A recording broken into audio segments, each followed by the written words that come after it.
Routes of administration. It is simply the different places that medicines are administered into your body. Medicines eventually gets to the bloodstream, and from the blood it goes to the point of action, the target point.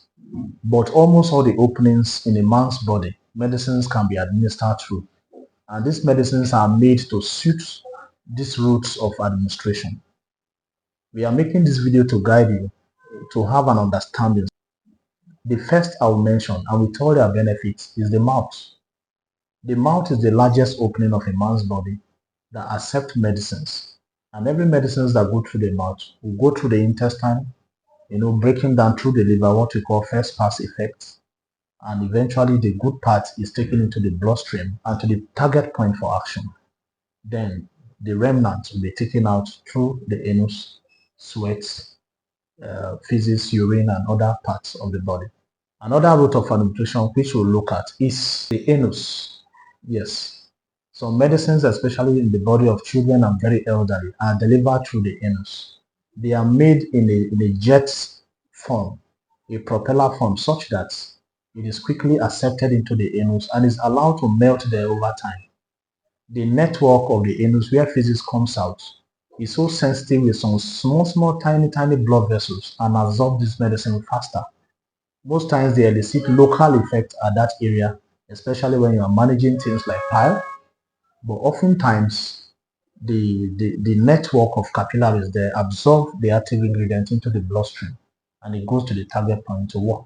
The eye, yes, there are a number of products that we ask you to drop directly into your eye, or you pull down your eyelid and drop the ointment there, and after a while it melts and either gives a local effect within the immediate portion of the eye, or is also absorbed through the capillaries under the eyelid, and it goes into your bloodstream to the target point and elicits the effect. So the eye is also a route of administration. The skin, all the medicines you apply on your skin, especially your lotion that you rub, your creams that you rub on your skin, have a way of directly acting to solve problems with local effect on the skin, and also the pores of the hair. The hair on your body has tiny holes that eyes cannot see. These medicines often diffuse through these pores and also go into the bloodstream to get to the target point and elicit the effect. The nose. When you have nasal congestion, also infection in the nostril or in your mouth and ear, some medications can be allowed to be dropped directly into the nostril. However, there are techniques to how drops should be put into the nostril. Some people drop it directly and it hit the back of the nostril and it can cause headache. Oftentimes we tell you to tilt it by the side of your nose and drop it gently so you can, sweep into the nostril. It will also have local effect as well as systemic effect. Your ear is also another route of administration. And this time around, I want to combine eye, ear, and nose together as what we call ENT, ear, nose, and throat, including the throat through the mouth. All of these openings are linked together. These days, there are some, drops that they are written both eye and ear. Some are written on each eye, and we will ask you to drop in your ear because we believe that these orifices, these organs are linked together as ear, nose, and throat. And in the specialty of ENT, the surgeons will advise you properly. So the ear is also another means of administering your medication. The vagina. I need to emphatically say this, that tablets are made as pastries. Some creams are also made to either elicit local effect in the female genitals. Yes.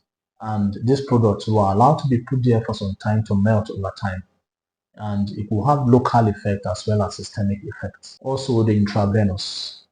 While I have mentioned that all of these routes of administration deliver this product directly into the blood and the blood sweep it to the point of action, there are medications that are made as injections that your caregiver can directly put it through your vein and they push it in.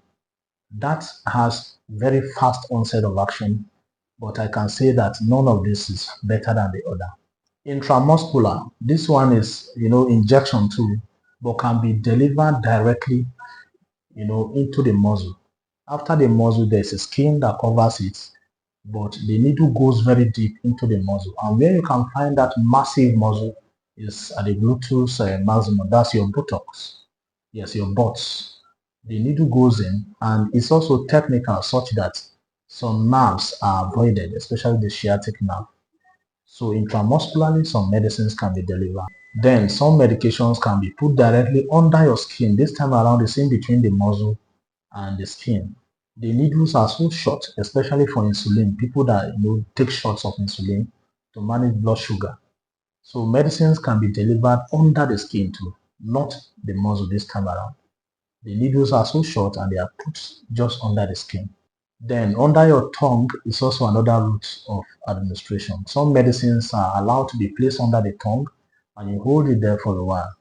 And it could also have local as well as systemic effect. All of these routes of administration I mentioned again is a way to deliver your medication to the target points and you can be completely treated and healed.